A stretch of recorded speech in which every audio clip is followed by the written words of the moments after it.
mga kayami! Ayan, magluto ulit tayo. Grabe, init ng panahon. Pero kahit gano'ng kainit yung panahon, kailangan natin magluto. Ito, simpleng recipe lang yung lulutuin ko. Kasi ito lang yung laman ng ref ko eh. Ito na lang yung available, pero may mga pork pa naman ako, tsaka ano. Pero sa seafood ko, ito lang. Gawa tayo ng simpleng cajun lang. Ayan, start natin pagluluto. Ayan guys, magpainit muna tayo ng tubig. Medyo mainit na to eh, pinakulo ko na siya kanina. Wala akong gas o kahit di kuryente gamit ko. Ayan guys, kumukulo na. Ayan. Ilaga natin tong ayan. Pakuluan ko lang saglit yung tahong para bumuka.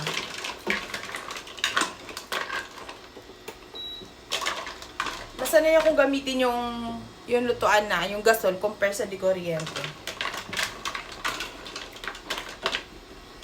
Ayan, habang pinapakuluan ko, lalagyan ko siya ng asin. Para mawala na rin konting lansa.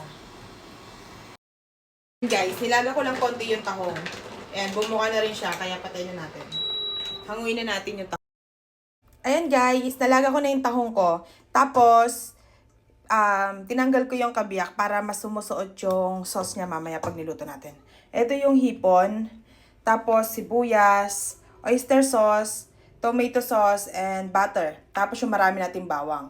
Lalagyan din natin ng nilagang mais. Ito nilaga ko na kanina guys. Tapos syempre doon, maliban doon, gagamitan natin ng asin, paminta, at yung ating cajun seasoning. I-start natin pagluluto guys. Ayan guys, painitin ko lang yung aking paglulutuan.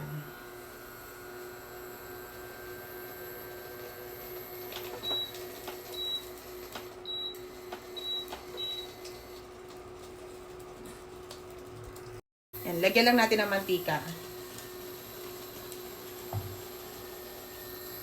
Pinaltan ko yung kawali ko kasi hindi ko kabisadong tansyahin dito sa may sa de kuryente.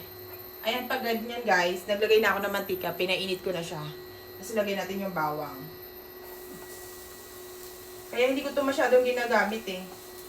Itong de kuryente. Pero ginagamit ko lang siya pag, yan, katulad yan, naubusan kami ng gasol o kaya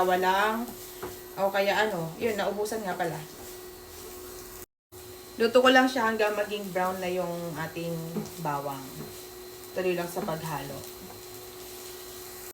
Ayan, brown na sila. Brown na yung bawang guys. Hanguin ko muna yung bawang.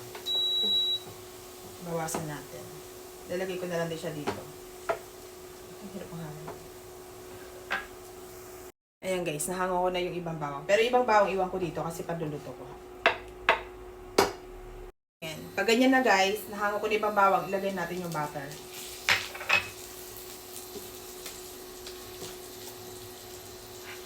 Ilagay na rin natin yung sibuyas.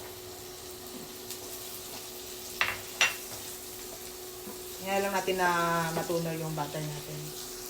Ayan guys, natunaw na yung ating butter. Ilagay na rin natin yung hipon.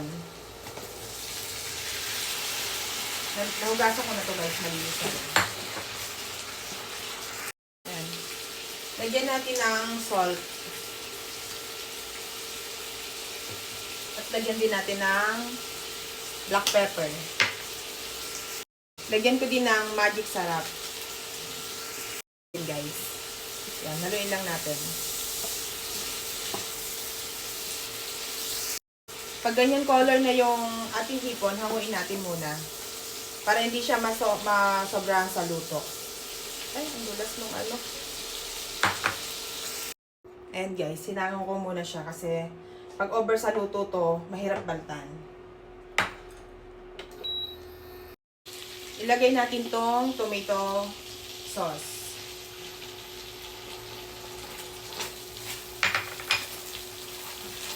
Ilagay din natin tong oyster sauce. Ayan. Isa lang natin.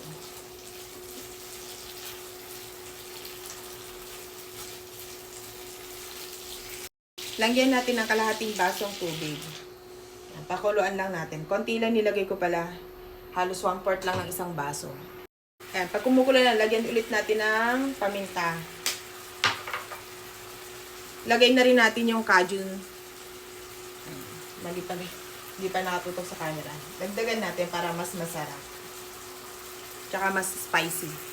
Ayan, tuloy lang yung halo guys hanggang sa lumambot yung kanyang sauce. Hanggang sa lumapot yan. Ayan guys, pag malapot na yung sabaw, ilagay na natin yung ating tahong. Ilagay na natin. Puro matataba yung tahong na nabili ko. Mas gusto ko kasi ino-open yung tahong na ganyan para lahat na lalagyan ng sauce, hindi lang sa labas. Hagain na. Haluin lang natin hanggang sa malagyan na lahat ng sauce.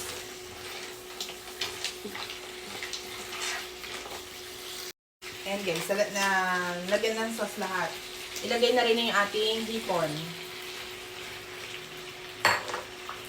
At ilalagay ko na rin yung aking corn. Haluin lang natin. Ayan guys, luto na yung ating Cajun seafood. Hanguin lang natin. Ayan guys, luto na yung ating Cajun. Tapos nilagay ko na rin yung bawang sa ibabaw, yung sineparate ko kanina. And let it guys. Ah, di ba? Simple lang, mabilis lang iluto. Kaya yung mga walang idea na ulam dyan, pwede nyo tong gayahin.